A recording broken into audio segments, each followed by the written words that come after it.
ఇదే స్ఫూర్తితోని నెక్స్ట్ జరిగేటువంటి జిహెచ్ఎంసీ ఎన్నికల్లో 70 లక్షల జనాభా ఉంటే దాదాపు 30 లక్షల మంది ముస్లిమ్సే. ఇలా ఏ ముఖ్యమంత్రి అయినా కూడా ప్రజల కళ్ళలో ఆనందం చూడాలనుకుంటాడు. కానీ ఈ రాష్ట్ర ముఖ్యమంత్రి ఓవైసీ కళ్ళలో ఆనందం చూడడానికి ఇవాళ వాళ్ళ తాతలాస్తి రాసిచ్చినట్టు ఇలా ఎంఏఎం పార్టీకి రాసిచ్చినటువంటి పరిస్థితిని ఇలా భాగ్యనగర్ ప్రజలు ఎవ్వరు కూడా హర్షిస్తలేరు. చాలా ఆగ్రహంతో ఉన్నారు. ప్రజాభిప్రాయం లేదు, అఖిలపక్ష సమావేశం లేదు, స్థానిక ఎంపీ ఎమ్మెల్యేలకు అభిప్రాయం లేదు. ఏకపక్ష నిర్ణయంతో దారుస్థలం నుంచి వచ్చిన ఆదేశాలను పాటించి ఇవాళ 3 ముక్కలు చేయడం అవుతుందో దీనంతా సిగ్గులేని వ్యవహారం ఇంకోటి ఉండదు.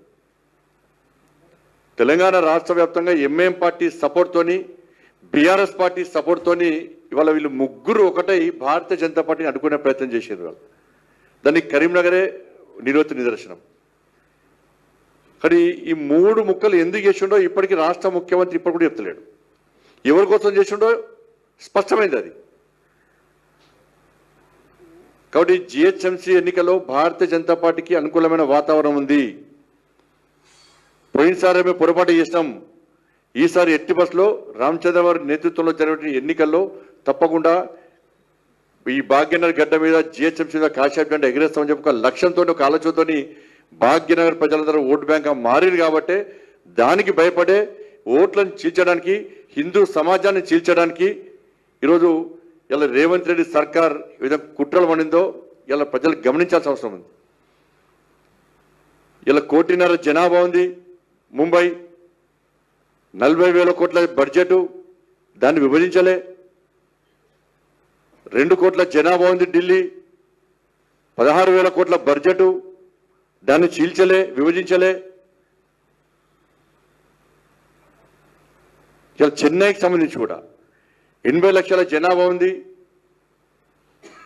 10,000 కోట్ల బడ్జెట్ ఉన్నది, దాన్ని చీల్చలే, విభజించలే. ఇలా 2012లో షీలా దీక్షిత్ ఉన్నప్పుడు ఢిల్లీని 3 భాగాలుగా 3 కార్పొరేట్ విభజిస్తే 2022లో తిరిగి భారతీయ జనతా పార్టీ అన్ని విలీనం చేసింది. ఇక్కడ 1 కోటి మందికి దాదాపు సేవ చేస్తూ 8,000 కోట్ల బడ్జెట్ ఉన్నటువంటి భాగ్యనగరాన్ని చీల్చడానికి కారణం ఏందో రాష్ట్ర ముఖ్యమంత్రి చెప్పాలి. ఇలా ఇప్పుడు చూసిన మొద్దు శ్రీను ఏదైతే భావకళలో ఆనందం చూడడానికి చేసినట్టు ఇప్పుడు అందరూ భాగ్యనగర్ ప్రజలు అందరూ కూడా రేవంత్ రెడ్డి ముఖంలో మొద్దు శ్రీను చూసుకుంటున్నారు.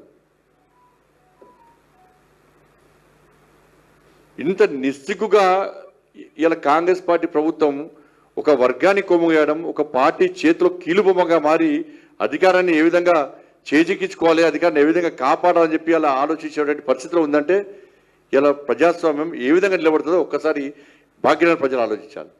మీరు తెలుగు స్పష్టంగా చదవగలుగుతారా? తెలంగాణ యాస మీద మంచి పట్టు ఉందా?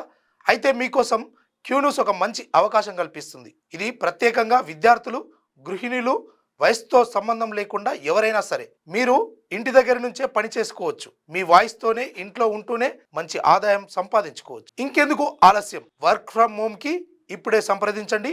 మా నెంబర్లు 8688926084, 8143001981.